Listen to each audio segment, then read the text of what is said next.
Hello guys, welcome back to our channel, and today we have a video for the 2016 Scion TC. We're gonna do a front rotor and brake change replacement. We're gonna go over the tools that we're gonna need. So let's start. Okay, here are what mainly we're gonna need. You're gonna need a 21 millimeter to get your lug nuts off, so you can take your tire off. Definitely gonna need a jack and jack stand. You're also gonna need a 14 millimeter for the caliper bolts and 17 millimeters for the caliper bracket bolts. These are the three sizes we're gonna need. You can use 3/8, half inch, whatever you like. Definitely need a breaker bar just in case if you need it. You need your impact again, that's just something if you need it. You need a thick, large flathead screwdriver or any tool that can help you push the piston of the brake back as much as you can. And just in case if it's not all the way back, you can use a C-clamp to push the piston back all the way. Wire brush, if there is any rust or anything you need to clean, and definitely a brake cleaner. You definitely need your new rotors and brake pads, and also you need a caliper bin, grease, whatever brand. These the whole kit come with a grease with it, so you don't have to buy an extra one. So we're gonna take the tire off, check the car up, take the tire off, then we'll start take the brackets and the caliper off and beds off and clean everything. I would recommend, if you're working in your passenger side, turn your wheel all the way to the right, and driver side turned all the way to the left. That will give you more space to work on. So let's get started.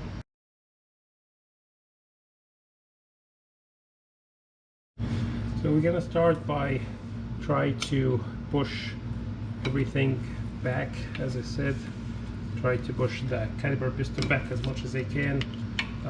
Again, if you cannot push it from the beginning all the way back, that's fine, as long as you have a C-clamp, but at least you need to push it back a little bit so you can take everything out. You can go from here, or you can go this way between your caliper and your brake pad. Make sure if you're just changing your bed and you're not changing your rotor, so you don't want to scratch it, so be careful about this. But if you're gonna change everything like our case, I don't worry about scratching the rotor. I forgot to mention you might need a sledgehammer to take the rotor off if it's stuck in. Okay, I think I pushed it enough. So now we're gonna get the 14 millimeter and start to remove the caliper.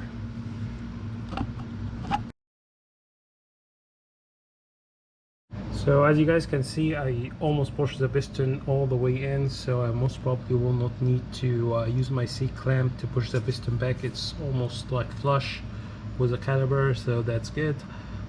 Just save you some time and save you a step. Now we want to make sure we secure the caliper somewhere so it doesn't put any tension on the brake lines.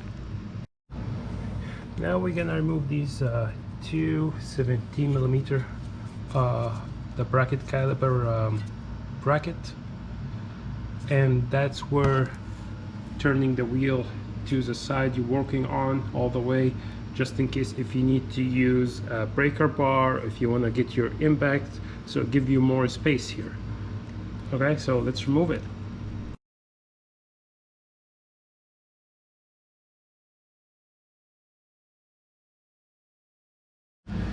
So I got the rotor out. Was easy. I didn't have to use my hammer and hammer it or do anything, so that's good. Sometimes it's very stuck and you're gonna need to like tapping on it. If you're not gonna change your rotors, you don't want to hammer on it and damage it, but if you're gonna change it anyway and it's stuck with the rust and everything, that's how it goes. Just make sure you tap on the sides until you get loose and break all the rust. um, again, here's my bracket, and these are the pads on it. They are good size wise, it has enough, but my rotors are bad. Like when I touch my brake any speed, it just like vibrate like crazy. So that's why we're changing everything. I'm not gonna change the rotors only because if these pads are not like good and flat from here, they're gonna damage the new rotors. So that's why we're changing everything. And again, you just buy the whole kit together. So the next step is we're gonna remove these old pads. We're gonna take these bins out so we can lubricate them, and we can need to lubricate them very well so they don't stay stuck. You see, it's very hard to come off, so that means you need a lot of grease. So let's get started. Change everything here, put the new hardware and put the new pads on, put the grease in these two bins, and then we'll be back to put the new rotor and put everything back together.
Okay guys, so our bracket now is ready, and these two bins here was very dry, so we used the 2 bags of the grease that came with the kit. So you always have to be prepared and have extra. So I have extra so I don't have to stop in the middle and run to the hardware store to get more grease for the other side.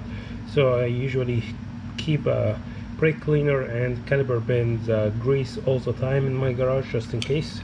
So we're gonna put that on the side and get the new rotor and start clean it first from the grease or oil on the new rotors that will be on it, and usually they have this on to protect it from rusting when it's on the shelves.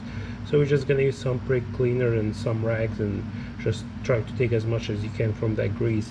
It's not a big deal if you don't remove it, but it's just gonna burn, and you can have like that smell of the burning grease when you use your brakes for the first time. And again, that will go away by time, but I just like to clean it so I don't get that burning smells. Okay, now let's open the new rotor and clean it and put it on the car, then put the brackets on, put the caliper back on, and let's finish the job.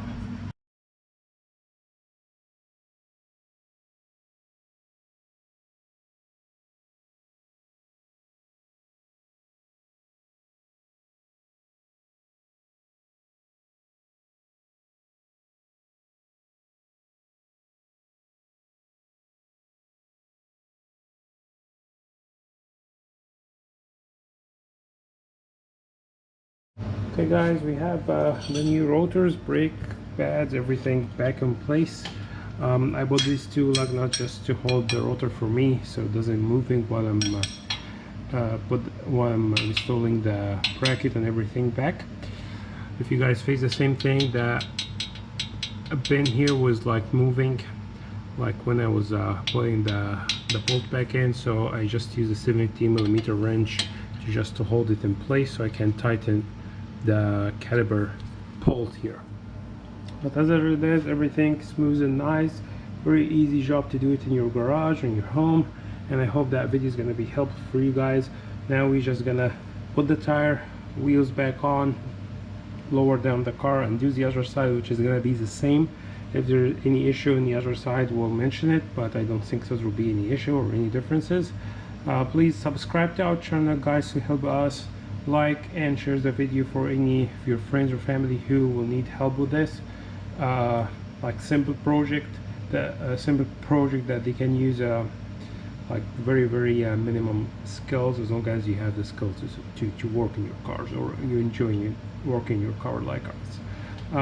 Again, please subscribe, like, turn your notifications on, and have a great one.